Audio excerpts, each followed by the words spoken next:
Hello, everybody, and welcome to today's webinar on 6 key takeaways from the 2021 Diversity in Public Sector Hiring Report.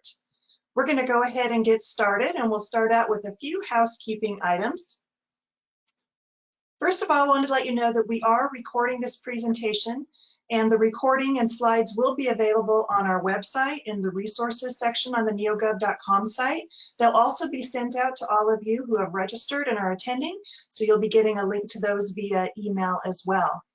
You can download a full copy of the report, if you haven't done so already, in the handout section of the GoToWebinar toolbar. There's a document there that you can download if you'd like to. Feel free to go ahead and do that. And then let's see, also throughout the webinar we'll have time for you to send in your questions to us, so use the questions pane of the GoToWebinar toolbar panel to send in questions that you have, and at the end we will work on getting to all of those questions at that point in time. And participate. We really would like to have your engagement in the webinar.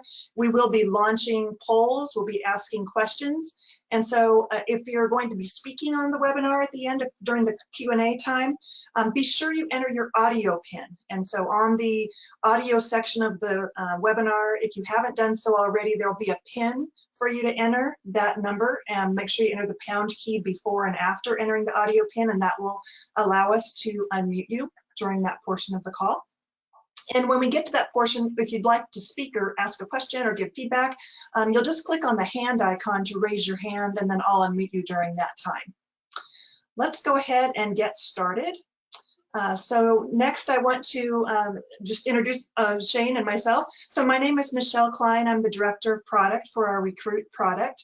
And with me on the call today is Shane Evangelist. Shane has been the CEO of NEOGOV for the past 4 years. And Shane has a real deep commitment to making change in the world, and he has a real passion for helping advance the cause of diversity, equity, and inclusion in the workplace. So he has directed the development of this report that we're going to be going over, and he'll be speaking to most of the details, and you'll hear from me a little bit later in the webinar. So I'm going to go ahead and hand it over to you, Shane. Go ahead. Well, Michelle, thank you. Appreciate that introduction. Also, you know, most of you know this, Michelle's a superstar inside our organization. She has literally built the Insight product with our development team, but you know that stems from her, and a lot of the work that we've been able to do, and you'll see some of the results specifically on the diversity front where we've seen real improvement, is a product of Michelle and her commitment to making progress, and we're excited about that. I would say at NEOGOV, for you guys to understand that we've taken diversity seriously. We've had diversity councils, and we have meetings on a monthly basis to talk about ongoing topics, things that can help educate and move our organization forward. But we also understand that we probably have one of the biggest opportunities to make significant change in some of the equitable hiring in the marketplace, and we've taken that seriously, and we are doing a lot of work inside our product to try to move that forward. And what drove that is a lot of the data that I'm about to show you. If you've been in some of our conferences, you've seen some of this data. Some of it's new and updated. And then we've got some new updated results from some of our customers that are using some of the functionality that we hope will inspire you to maybe possibly use it as well. And so with that, I'll start the presentation, but know that NEOGOV in general, super committed to this front and making progress here. So what we do, we just launched this diversity report in 2021. We previewed a little bit at our last conference, but over a 2-year period of time, we looked at hiring through the system. And that encompassed cities and counties and state governments. So think about it from everything small to big, all geographic regions. In fact, it was over 16 million applications from a race perspective, 17 from a gender perspective. And there was over 671,000 hires. So what I would tell you here is sort of hashtag data doesn't lie. It's as good and as rich a data set as you'll find in the marketplace, specifically around hiring and the differences between gender and ethnicity in that hiring front. We actually, I don't know if you saw this in March, sort of March 18th, New York Times picked up our diversity report and actually published a little bit of an article on that. I think you can probably get to that article in the chat box here. if you want to click on that and see that or forward that forward. But we were excited to see a little bit of press picked up on that. Obviously, we actually saw it move through the AP as well, but press on New York Times. We like that because we want to get more publicity, more views on this. So we have six key takeaways. You might say to me, Shane, these really aren't takeaways. We knew this. Let me say it differently. 6 key takeaways with data is probably the best way to say this. And from our report, we'll kind of show that to you. So first, I would say that minority job seekers are in fact drawn to government work. And by the way, on a very positive note, represented well. So what does that mean? If you look at the census in the U.S., about 13% of the workforce of the population is Black. And typically, as you guys know this, you'd like your hiring percentages to mirror the population. And so we actually see Black candidates hire or apply at a 2x ratio.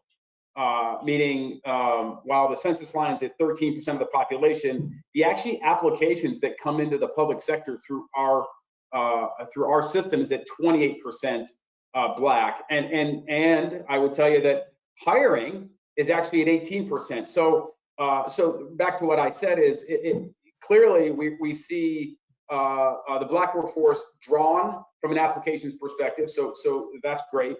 And we've actually seen the hiring above the census line, so there's good representation there. And I think you could, if you dig in a little bit more, we want to learn a little bit more about that. But at a high level, we see decent representation. Interestingly enough, it's a lot of numbers and a lot of stuff on this chart, but I'm gonna break it down for you. Let's go to the right-hand side of this chart, starting with Hispanic and Latino, Asian, American Indian, and Native Hawaiian. What you're seeing on these charts, interestingly, is the hires, the applicants, and the census lines are almost exactly the same. So we'll take Hispanic, for instance. The application ratio in there is 18%, the hires at 18%, and the census is at 19%. So very similar. Asian, American Indian, Native Hawaiian, almost dead on top of their numbers. So that's interesting. So what we look here is we say, across the country, we actually see minorities applying at the census level and being hired at that level. So it's interesting there. On the left-hand side of this chart, you'll see the Black candidate number we just showed you from the previous page, but then we see white, non-Hispanic, Latino actually applying 46%. Versus a census line of 60% and hiring at 57%. So these are sort of interesting math and some numbers to kind of ground yourself in. Why do we see that? We surveyed 2,700 applicants and minority applicants, and we saw that 25% of them felt that the public sector was less discriminatory than the private sector. Another round of applause for our HR folks who are truly making a perception in the marketplace that the public sector is more equitable from a hiring perspective. So congrats on that, and that's a good perception for us to have, and we should take advantage of that perception. Okay, so I would say let's look at the number 2. Black candidates are hired below applicant rate. All right, and we talked about that, but I'm going to dig a little more on that for you here. So we showed this chart a second ago. We've got white applicants hiring or applying at 46%, being hired at 57%. Black applicants applying at 28% of the applications that come in and being hired at 18%. All right. If we dig a little deeper on this, we'll see this chart I'm about to show you is that the application rate, the hiring is always above the application rate. Meaning, if I put if 50% of the people that applied were white, they're always hired above 50%. And so in this scenario, there is no job category that we've looked across the 24 major job categories in hiring in the public sector that white applicants are consistently and always hired above their application percentage. And you can see sometimes it happens on the Asian and sometimes it happens in Hispanic as well. Conversely, this scenario here is I apply at 20%, but I'm always hired below 20%, right? So I might be hired at 15%. and I would say, again, call this out across all job functions, we didn't see a scenario where Black applicants were ever hired or were always hired below their application percentage.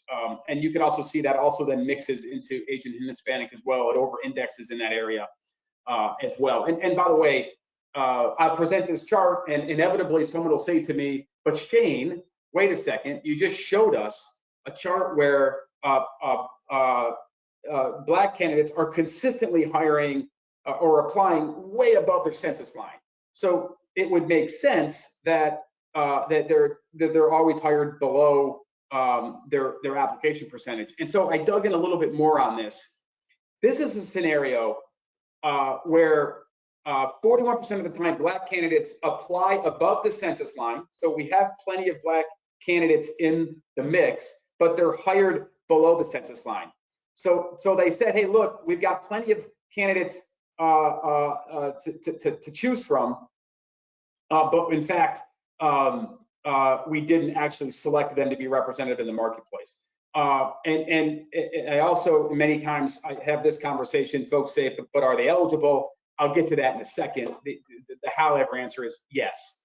I will say that this is the chart for us. This is the data for us that had us really rethink how we should be helping you in the process and how we should be putting data in front of you to help you make better decisions. I'm going to come back to this chart at the end of my presentation to talk about what we're doing specifically here to help you in process determine whether or not you've got the right mix of candidates in the process. And obviously some states can take advantage of that, some states can't take advantage of that, but we'll get to that in a minute.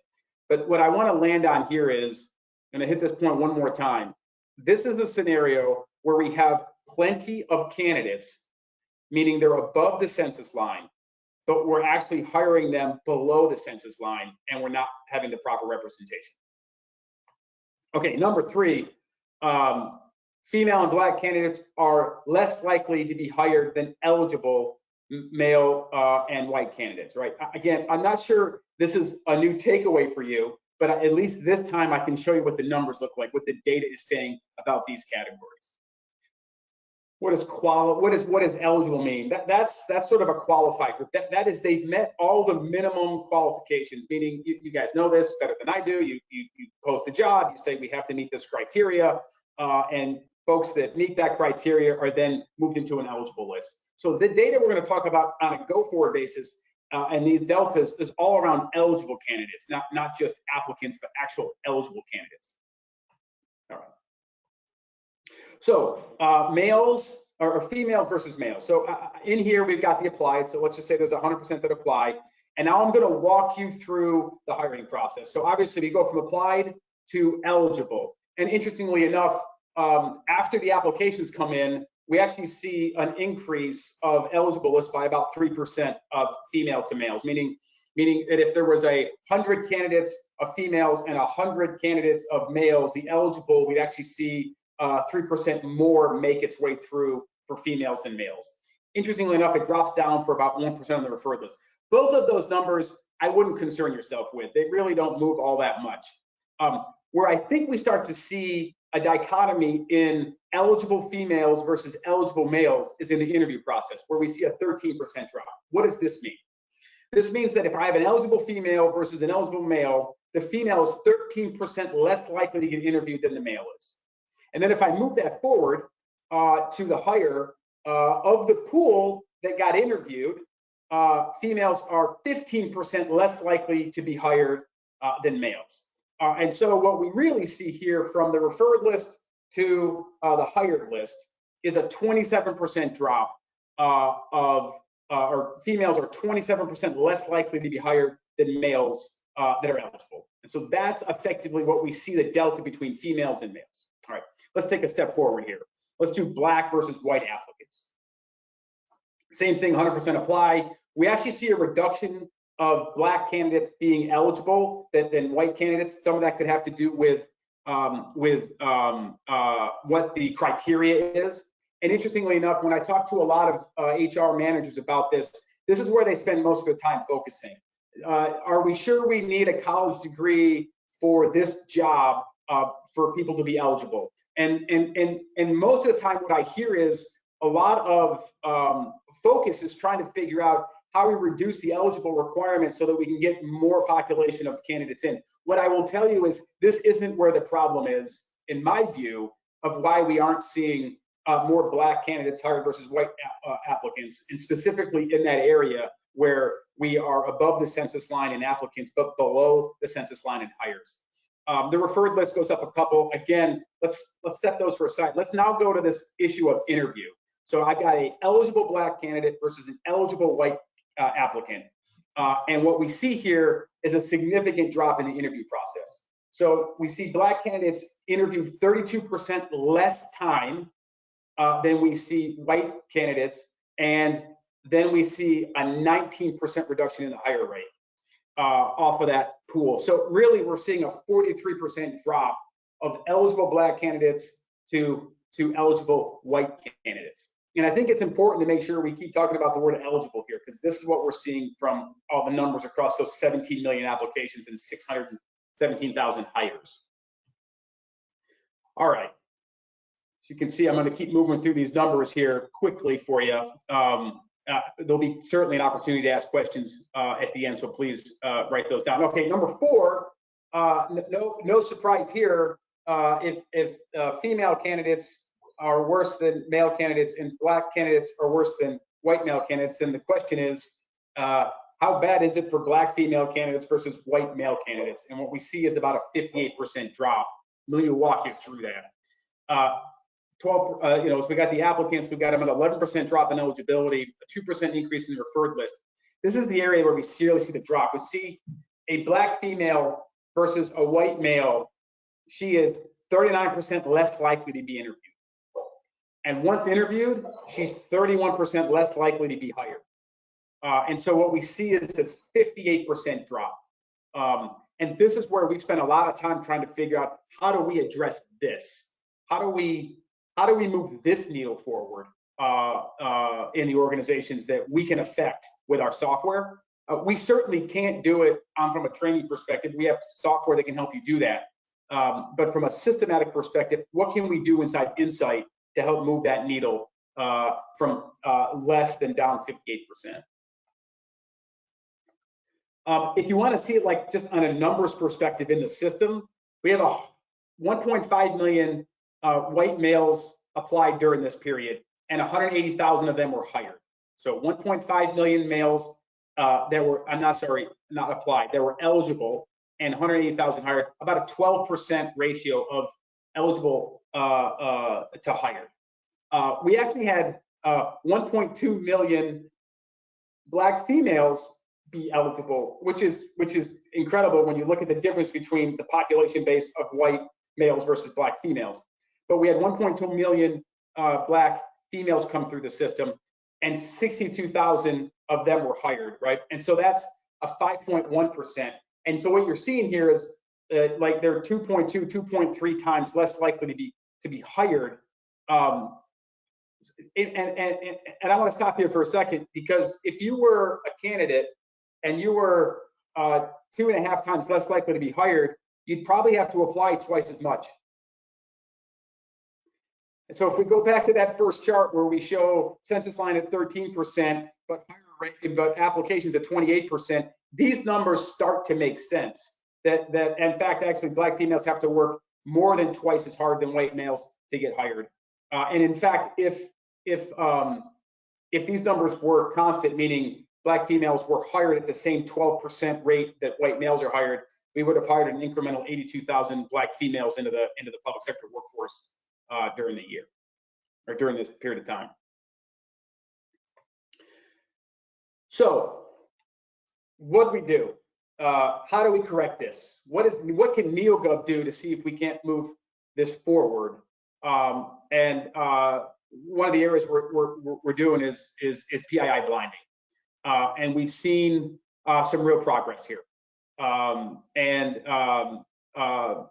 Look, PII blinding can't solve unconscious bias, but I think PII blinding can do an awful lot of things to reduce unconscious bias in the hiring process. And so we've seen that as a result. And in fact, if you want to ask yourself, like, well, what is PII blinding? This is sort of the redaction of personal identifying information, right? I'm sorry, my dogs are going crazy here. We all get this on our video conferences. Hey, kick it. Let's go. So what is personally identifying information? That's going to be candidate's name, home address, gender, race, ethnicity, age, education, email, social security. These are any things that people could look at that and then unconsciously think this person's not eligible because I've seen a name or an address. Anyway, so or age, you know, those kinds of things. So that's what PII is. When we blind it, we are seeing Black females 33% more likely to be hired. I'll stop on a second on that. The agencies inside NEOGOV that have turned this on have seen a 33% improvement in Black females being hired through the process. We're excited about that. We're super excited about that number. And we're excited that we're able in our software to make changes to move that forward. And we can probably make more changes, and we have some of those coming. But this is an exciting number for us to see. I will tell you, I was sharing this information with my daughters and my 13-year-old. I have a 13 and a 15-year-old, and my 13-year-old says, "But Daddy, I don't understand. If we blinded all the information, why is it only a 33% more likely to be hired? Why isn't it even?" And I said to her, "Well, if you think about what I've just talked to you guys about, if white folks or other folks are hired at a higher rate, they're probably got a better resume, and so there may be things on the resume that stand out more to that hiring manager that allows them to get hired at a higher ratio." And my oldest daughter says, "So that's systematic racism." And I thought that was an interesting point, that my two daughters were sort of engaged in that conversation and coming to some conclusions about systemic racism and some things that are taking place that were certainly large challenges.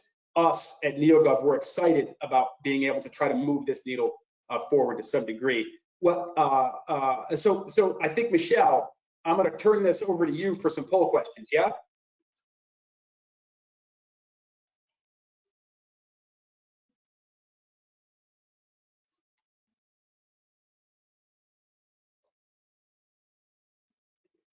Michelle? Yes, there we go. Right. I thought I had unmuted myself and I hadn't. Okay, sorry about that. Rookie mistake. All right, so poll question. Which users in your organization are you blinding from viewing personally identifiable information, or PII? Are you blinding your insight users who are evaluating applications, your subject matter experts, your hiring managers, or not using PII blinding capability at all? So let's collect some data on this from all of you, and we'll give you a few seconds to respond on that. Choose all of the options that apply. Insight users, subject matter experts, hiring managers, or not doing any blinding at all. I'll give you about 5 more seconds and then I'll close the poll. Just for point of reference, I'm going to share the results with you. We have about 530 callers on the call right now. I'm closing the poll now. And I'm going to share these results with all of you so that you can see them. So you can see that about 28% of you on the call say that you're blinding for hiring managers, 13% blinding your insight users evaluating applications, 27% subject matter experts, and 61% not blinding at all. In particular, I want to focus on that number that you have for hiring managers, because that's the area where we're seeing where we can make the most impact right now based on the information that Shane has shared with you. And let me just switch over to showing my screen for a moment. So 28% of you said that out of 529 on the call. And let me flip over to showing my screen instead of Shane's. Give me just a moment here to do that. All right, Shane, are you seeing my screen now? I can see it. Okay, so I think there is some misunderstanding around the blinding of PII for hiring managers, because so many of you said that you're using it, but in reality, looking at how many of you have enabled that feature in the product, only about 50 customers have turned it on, which is about 2.5% of all NEOGOV agencies, which is a lot lower than we would want to see that. Obviously, we would want to see that much higher, and I think that it's probably a little bit of lack of education about knowing how to turn that feature on in in the system. So I'm going to do a quick demo to show that feature to you and show you how you turn it on and how it works. This will just take just a few minutes, and I'm going to also point you to some documentation and a demo with a recorded demo on it so that you can look at that later if you want to start using this in your organization. So Michelle, yes. Let me just say one thing on this point. We just showed you the 33% improvement in Black females when we see the PII blinding turned on, but that's only happening in this 2.5% of our customer base. So while we're really excited about that, we're actually seeing pretty small usage of the product or the feature and functionality set. And if there's one thing that I would urge you, you're going to hear me say this, I really hope you guys can turn that on. I really would love to see that 2.5% increase significantly. This is probably one of Shane's and my biggest goals for this webinar is to see this number go up from 2.5% to close to 100, right? We really want to see everyone using this because we think it is really powerful in helping create more equity and fairness. So let's just do a quick demo. In Insight, you have to turn this feature on as an Insight administrator. So only your administrators can turn this on. You go to the admin menu and you go to agency preferences. And in the agency preferences page, you're going to scroll down until you get to the other settings area. And there's a setting here called referred candidate PII sharing. And what this does is it allows you to blind them from seeing PII and then later share it with them after a certain stage in the process. So once that is turned on, when you refer candidates to a hiring manager, let's just go to a referred list that I have. We'll pull up this one that I'm using for administrative assistant, and you can see that I have, there's like 9 candidates on this list that you're going to see. Okay, and you can see for all of these that the PII status has not been shared. As an Insight user, I can see the names of these individuals, but my hiring managers cannot. And let me show you what it looks like from their side. So I'm switching over to the online hiring center now, going to the candidates area and pulling up that referred list. And you'll see those 9 candidates, and interestingly enough, you see the name, master profile, that information is hidden from them. They cannot see it.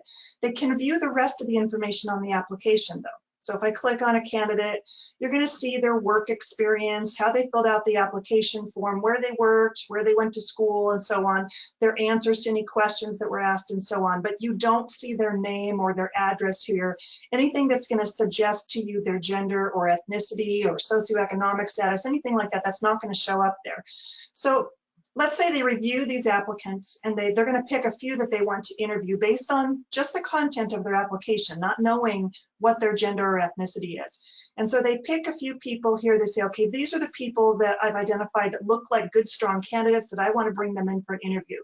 And so they picked those people and maybe they move them into the interview step. They've got them in an interview step now. There's those individuals and they want to, looks like I just moved, let's see, I want to go to interview, sorry, I'm in the wrong group. Okay, so now they want to request the PII for them because it's hard, they can't really reach out to those people to invite them if they don't have their contact information. So at this point, they say they want to request PII access. And that lets them know that that request has been sent. And that sends out an email to the Insight recruiters to let them know that PII information has been requested for these 5 individuals. I'm going to hop back over into Insight now, and I'm just going to refresh this screen.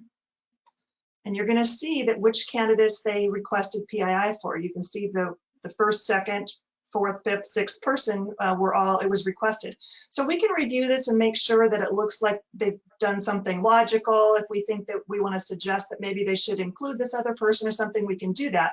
But we can review this before we ever give them the PII.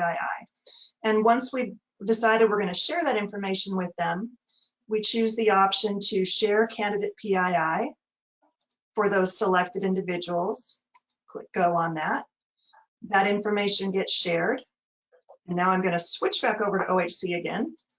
And on the OHC, if I refresh this screen, you'll see that they will now have access to view that information for those candidates that were in that interview step where they had requested PII. They can now see the names. So it was that easy. It took a couple minutes maybe for them to like request PII, for someone to review it and share it.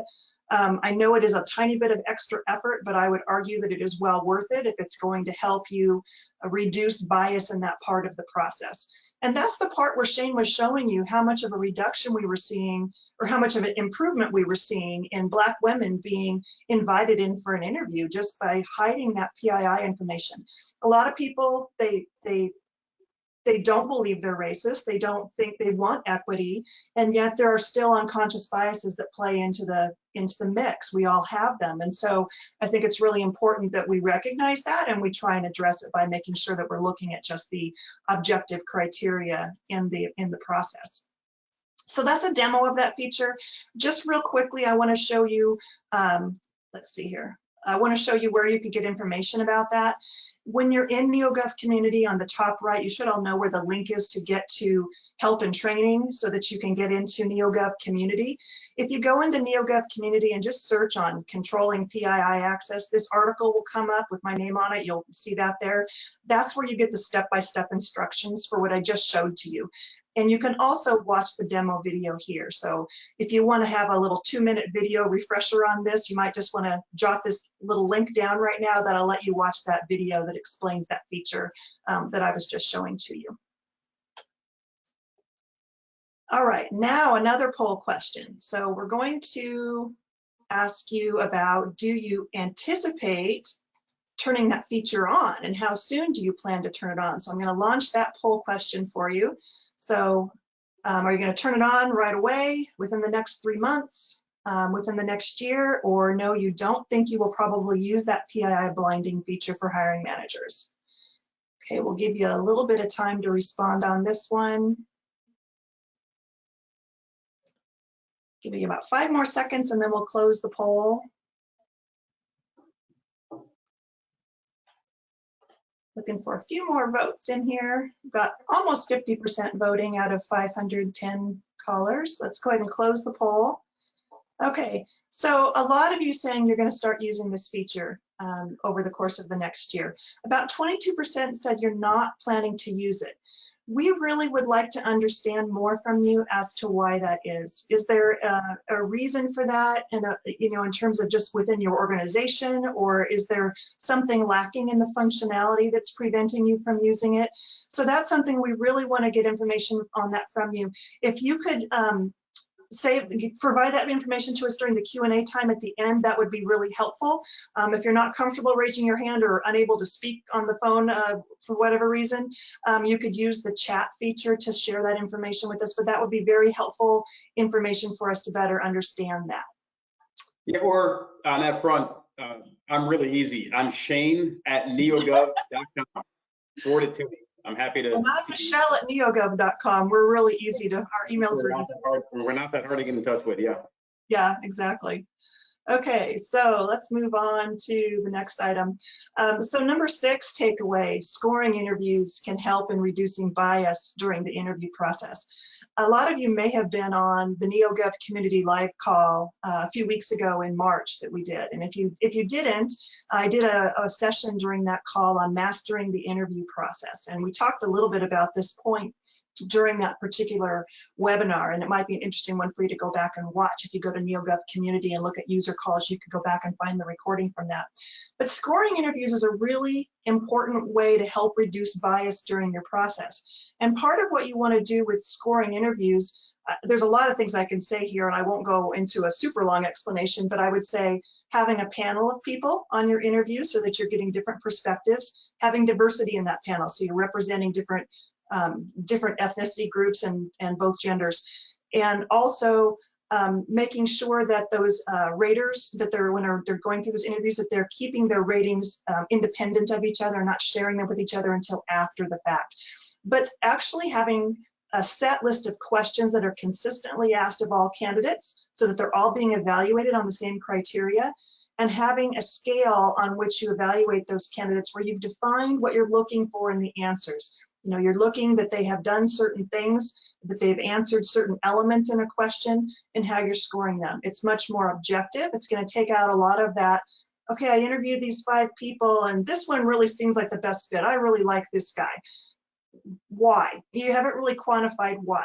And so studies have shown that you have a much more diverse result in the end if you actually go through a very fair and objective process like this. So that is a really important way to do that, is to put scoring on your actual interview process. All right, Shane, I'm going to hand it back to you. Well, before we do that, Michelle, real quick, I appreciate that, but here's what's interesting about this. 86% of our customers use this scoring mechanism. They actually score it. And if you flip forward to the next chart, Michelle, we're seeing a 21% lift in Black females hired in that group versus the group that doesn't do it. So what I love to see about this one is we actually do have significant portion of the population base within inside NEOGOV using that scoring mechanism to make those hiring decisions. And hopefully we can see some similar numbers happen on the PIF blinding stuff, but that's awesome. Okay, I'm going to hand the presentation back to you real quick so you can drive. There you go. All right. So, all right. So I'm gonna one of our core values at NEOGOV is be the change.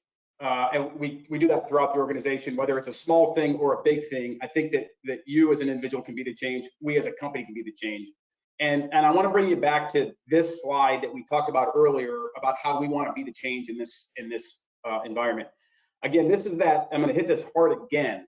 This is the time where we see 41% of the time that we see Black candidates above the census line, meaning we have good representation, but hiring below the census line, meaning we actually didn't hire those candidates with the proper representation. So one of the things we wanted to do, and we realize it's difficult, is historically when I talked with folks about, well, how do you do scoring of your HR, of your diversity hiring, like what do you do? And typically it's backward looking, right? So I'll go look at 100, 200, 300 in the rears. I'll look to see how many candidates I had. I'll look to see what my interview list was. I'll look to see who I hired. And then I try to make changes to training or whatnot. And I think that process should continue to happen, because that's going to be the best way for us to continue to educate our hiring managers on how to eliminate unconscious bias. But one of the things we want to do is bring that forward. And so what we're going to give you here shortly, and I think this releases either this month, I think QA right now, and then in June, you'll see the next part of release. But this is now going to be a real-time access to the diversity reporting. And so today, when you guys look at one of your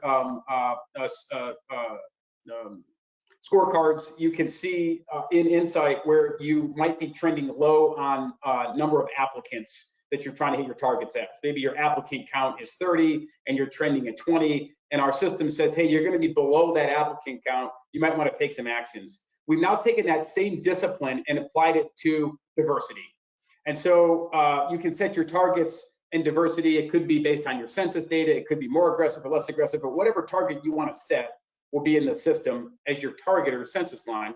And what we'll tell you in real time, after a set of criteria is met, let's say you have to have at least 50% of your targets hit from a number of applicants, we let you set all of these criteria.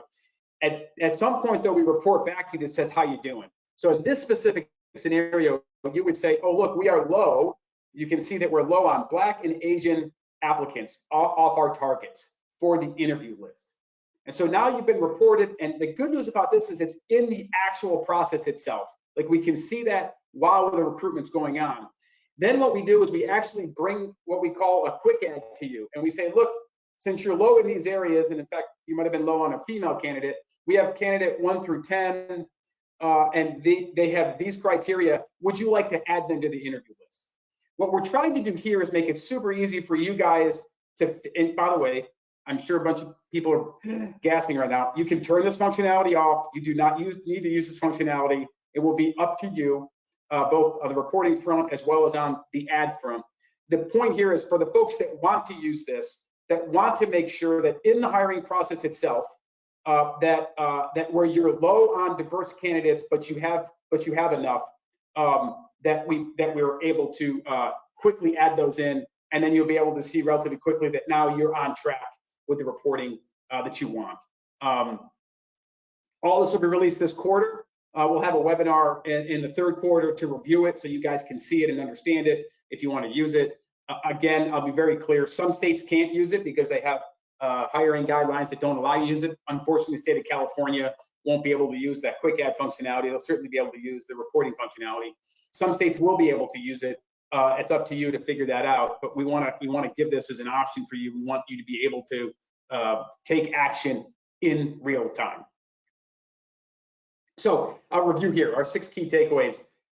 We actually see minority job seekers drawn to government. That's great news. We actually see them hired and well represented. That's more good news. We do see Black candidates hired below their application rates. We see female candidates and Black candidates hired less than their counterparts when they're eligible. Certainly, it's much more difficult for Black females. And the good news is PII blinding is clearly making progress, and that's exciting.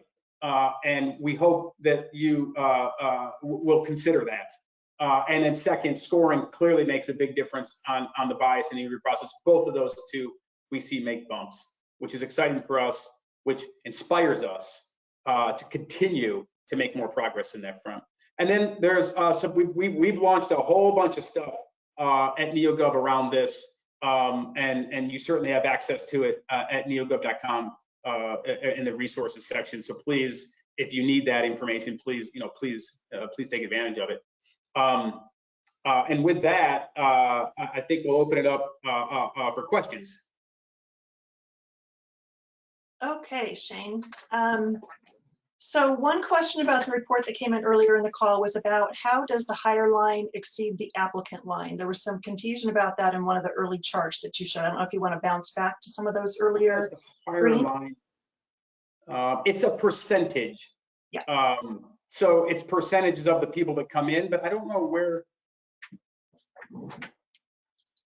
Yeah, maybe we don't have to go back to the actual screen, but I think that was the explanation really, is just that we're looking at the percentage of people who were hired is higher in that group than it was for the number that had actually. Yeah, so that was this slide here, right? How are the hire percentages higher than the application percentages?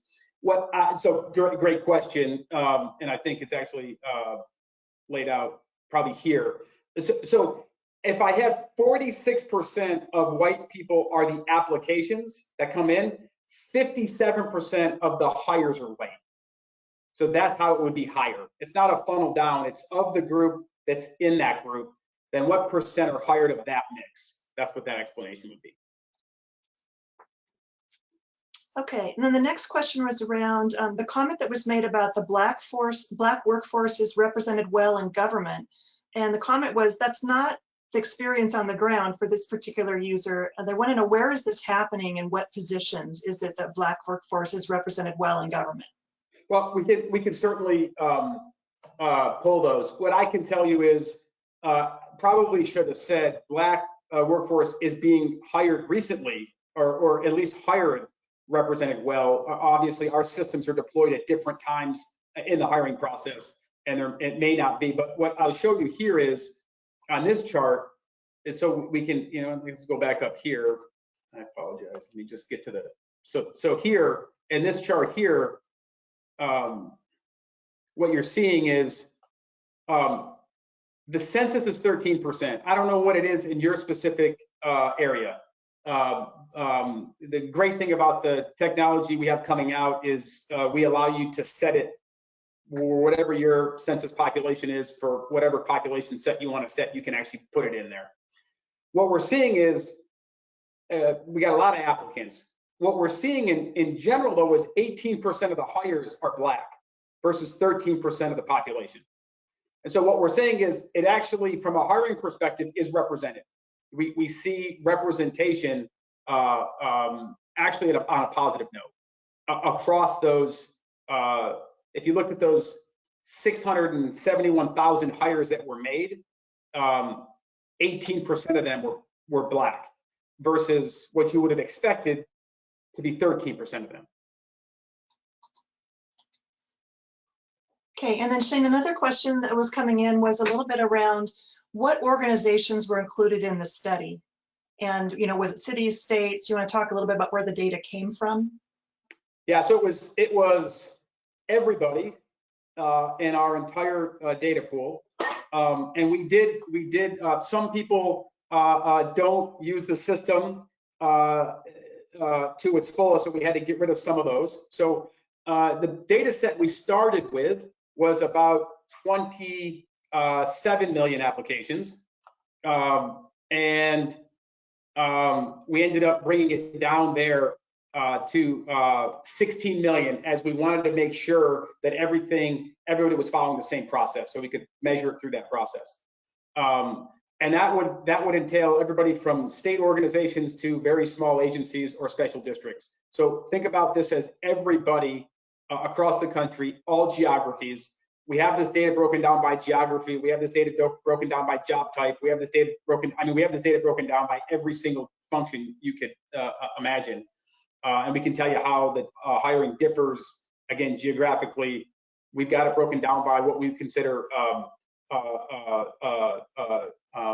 salary bands. And so it's a pretty robust set of data. What we provided to you today is a small cut of that. Okay, I'm going to switch gears a little bit and go over to people that have their hands raised right now. There's a bunch of people that have their hands up, and so if your hand is up, I'm going to go down the list and call on you. So I'm going to go first to, I believe it's Mulan Lee. And Mulan, I hope I pronounced your name properly. You're muted on your side, so if you want to unmute, you can chime in on the conversation with Shane and I. We'll give you just a couple seconds. It looks like you're muted on your side, so you have to hit that little microphone icon to unmute. And Michelle, maybe, is your camera on? My camera? Yeah. It is now. I had it turned off while I was moderating questions. Perfect. I love to see your face, Michelle. Okay, well, it looks like Mulan's not able to unmute, so let's go to our next person, which is Amanda Hill. Amanda? And it looks like you also are self-muted. If you could click on your icon to unmute, we'll be able to hear from you. Not hearing you, Amanda. Let's go next to Susanna. I'm not sure how to say your last name. I'm not sure I'm saying your name correctly. Susanna Doughlin? Are you there, Susanna? Am I saying your name correctly?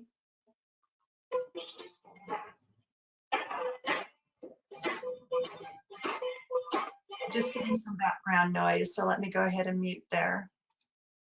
Okay, she put her hand down. So let's go next.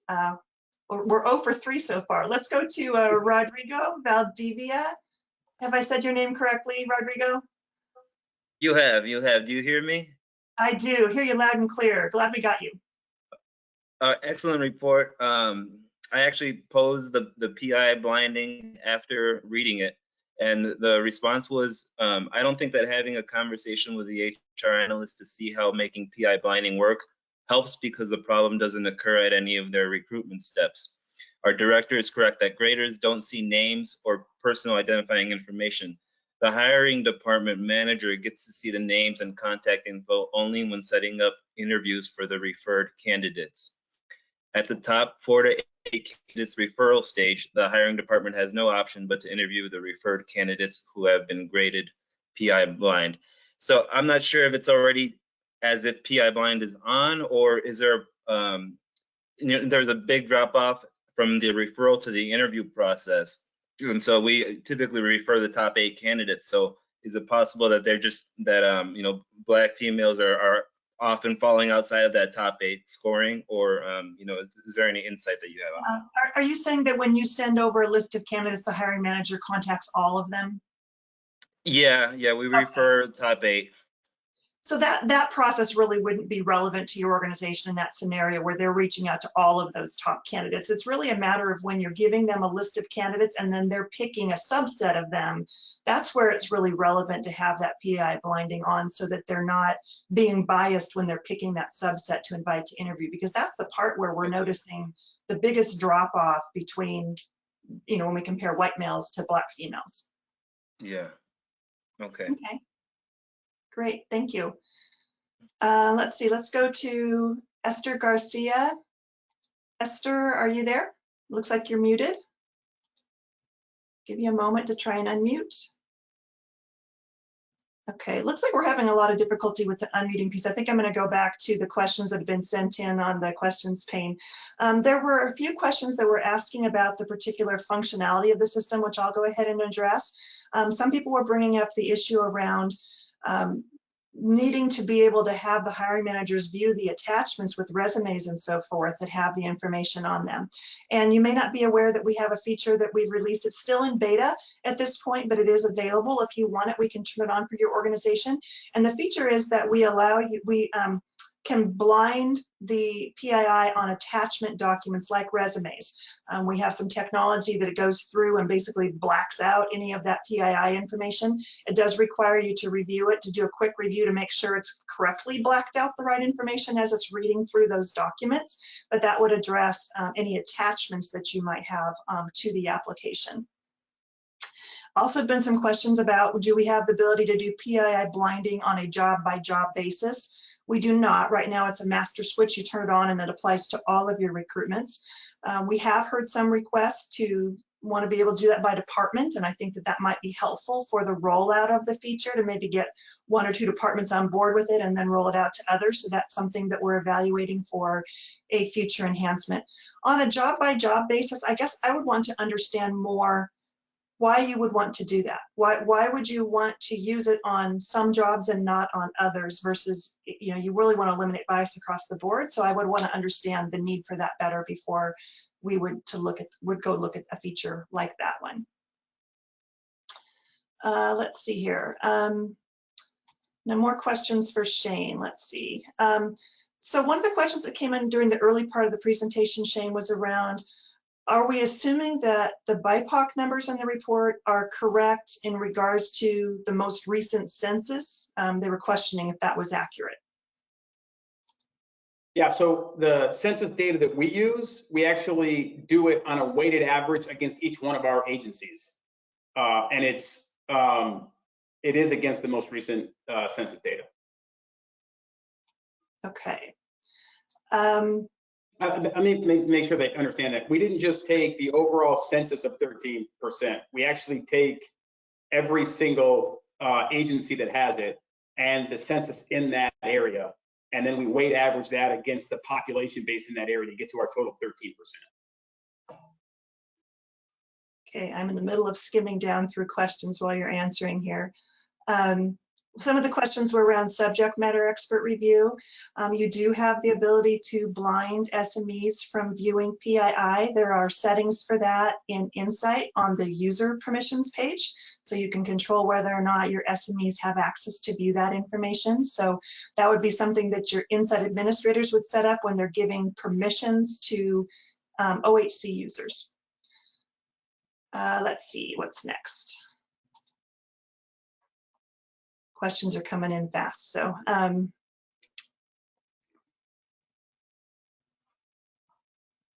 Shane, while I'm going through these, can you flip over to the slide that had my link to the report or to the a recording for doing PII blinding so that they can see that link again if they want to pull that up and watch it?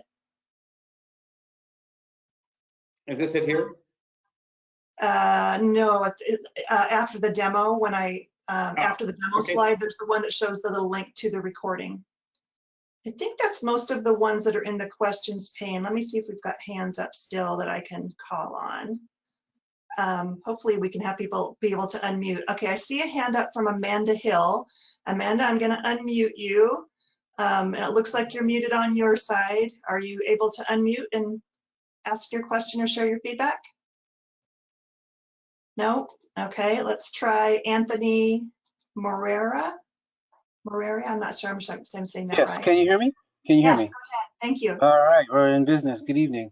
Good afternoon. Thank you for the presentation. I guess my question is, with what you guys know on a national basis, is there a source that works universally for trying to attract different candidates? Because I would say that it's not that I completely concur with the diversity, the findings, but I also believe in the not believe, but I also know that some positions are more difficult to fill than others, which is a whole other box of worms in terms of education and the objective requirements that most government organizations have. So I wanted to know, number one, if there is any data that allows us to see, the number of applicants and then their sources. And I think that's it. I think that's the best way to like put together the question that I have, because it's complex, but I wanted to see what I wanted to see if that resonates with anybody on the panel. Yeah, so Michelle, we can certainly see quantity and source today and it's funny, when we started this process, we thought we need to bring in more diverse candidates. Like that was our initial thinking, right? Michelle and I would discuss like, how are we going to do that? And we went out and looked, and obviously there's a lot of laws that prohibit advertising too based on age, all PII information in general. But when we dug into the data, what we found was we didn't have a problem getting applicants. I think I showed you, like, basically the only applicant pool that is underrepresented is white. Everybody else has very good representation in the pools that we see in the hiring process, which is why we spent more of our time working down into how do we help the applicants that have come into the system who do meet that criteria actually get a fair, get more movement through the system. Fair is probably a bad word, but more movement or more visibility through the system. Right. We actually, I think you're going to see us, we actually think there's a big opportunity also to actually start to build some communities of diverse candidates. We've got a great tool to do it. And I think over the next, you'll see us, I think, make some movement to try to actually build pools of candidates that don't impact the rules and regulations in the marketplace, that allow a richer pool to actually recruit from. But we aren't seeing that as the fundamental problem. It's not that we don't have the applicants in the system. I mean, certainly job by job, it definitely changes. Obviously, you're dealing with it day to day, but in totality, we don't see that as the big problem. We see getting interviewed as the interview issue is the biggest problem we see. Very good. Thank you for that clarification. Yeah. Thanks, Anthony. Shane, we had a request to put up the 6 takeaway slide again, if you could pop that up.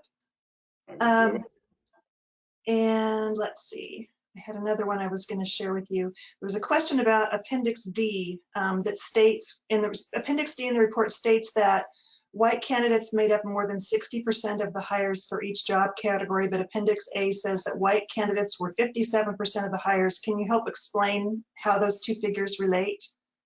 I don't know if you've got a copy of the report there right in front of you, Shane, to look at. I don't have it, Michelle, in front of me. I should. I apologize for that. We'll follow up on that one afterwards. Yeah, there are actually more questions here than we can get to, and so if we haven't answered your question during the call, we will follow up with you afterwards.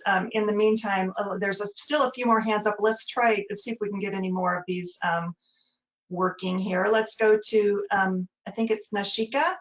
Nashika, are you there? You'd have to unmute. There you go. Go ahead, Nashika. Okay, we don't hear you.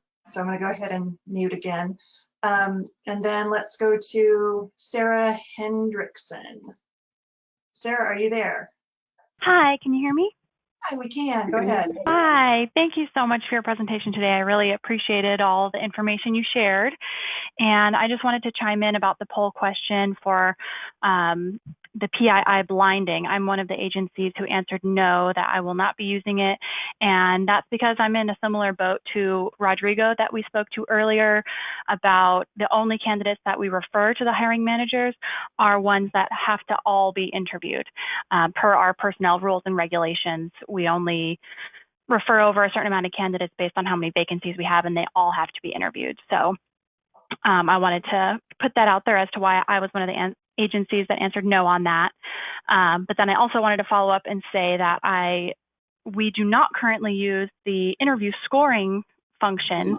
And based on the information that you guys shared, I really think that is something that we will want to implement soon to help with that, trying to divert away from the hiring managers like, oh, I like that guy, I think we'll go with him, instead of having a rigid criteria for who scored the best. So I think we'll be implementing that part soon at least.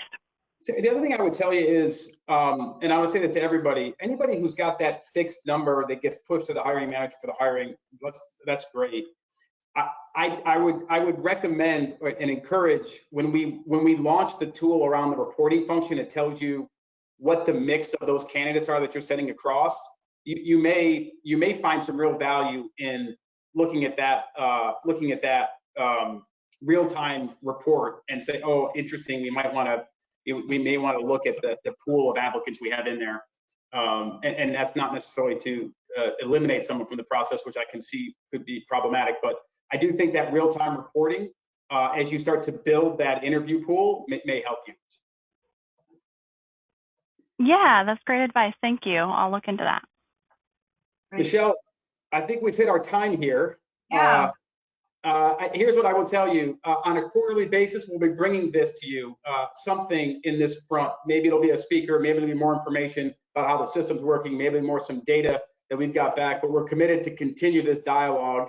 I think we'll also try to make the presentation of the dialogue faster, so we can get to more questions in the back end. I think that's probably prudent on our side too. But I will tell everybody out there, NEOGOV is fully committed to trying to move the needle here, both in our organization as well as the scope that we have in the marketplace. We appreciate your time today for sure. We appreciate your feedback. I've already got a few emails from folks telling me their specific scenarios, and I appreciate that.